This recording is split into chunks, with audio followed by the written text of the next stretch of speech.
السلام علیکم پیارے ویورز، کیسے ہیں آپ سب؟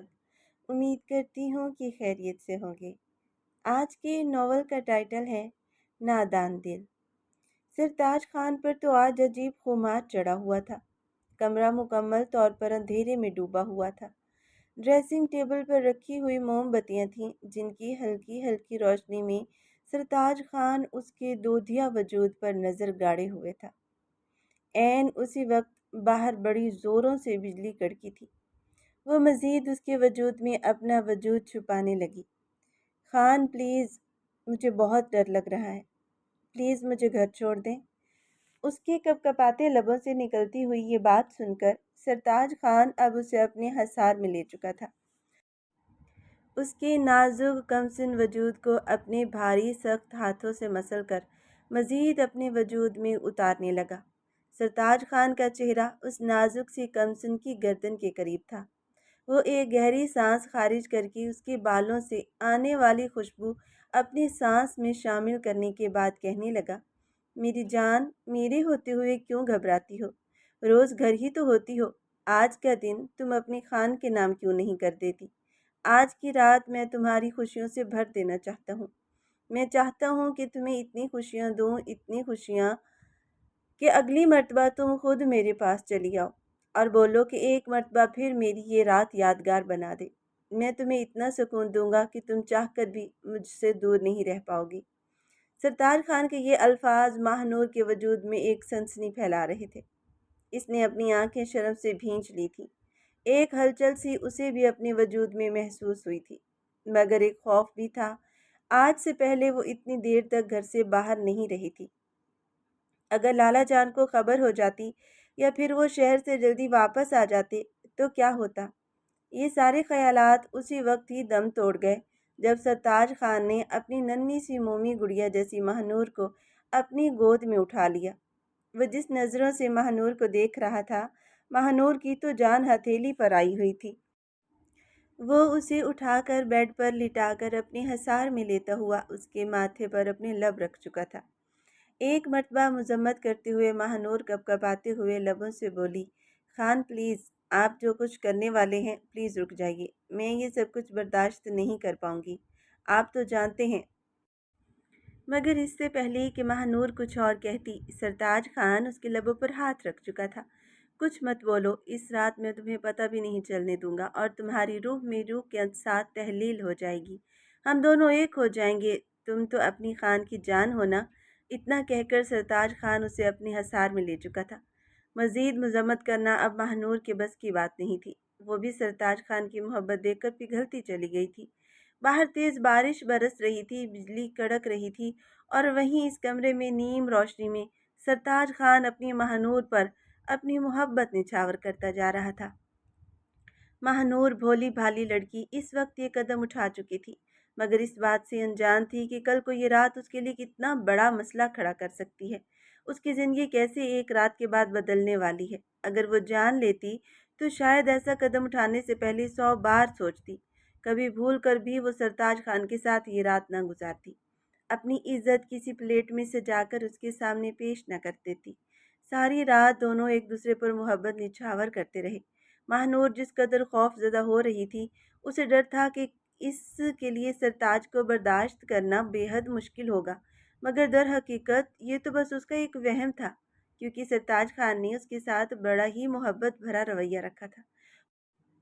وہ تو مچل کر خود سرتاج خان پر صدقے واری جا رہی تھی، اور پھر نہ جانے رات کا کون سا پہر تھا جب وہ سرتاج خان کے کندھے پر سر رکھ کے اپنی ہاتھ اس کے سینے پر رکھ کے اس سے چپک کر سو گئی۔ یہ صبح 9 بجے کا وقت تھا جب 20 مس کالز ماہ نور کے موبائل پر آ چکی تھی۔ مس کالز پر مس کالز بج رہی، مگر ماہ نور تو پرسکون سو رہی تھی۔ ابھی 2 گھنٹے ہی تو ہوئے تھے اسے سکون کی نیند سوئے ہوئے، مگر جب بار بار کال سے اس کی نیند میں خلل آنے لگا تو اس کی نیم آنکھیں کھل گئیں۔ ڈریسنگ ٹیبل پر پڑا ہوا موبائل اٹھایا اور خمار میں ہی بغیر دیکھے موبائل اپنے کان کے ساتھ لگا کر، ہیلو، کون ہے؟ کیوں صبح صبح ڈسٹرب کر رہے ہو؟ پتہ نہیں ہے کہ میں سو رہی ہوں؟ ماہ نور نیند میں اتنا تو کہہ چکی تھی، لیکن بدلے میں جو آواز فون پر ماہ نور کو سنائی دی وہ اس کے 14 طبق روشن کر گئی تھی۔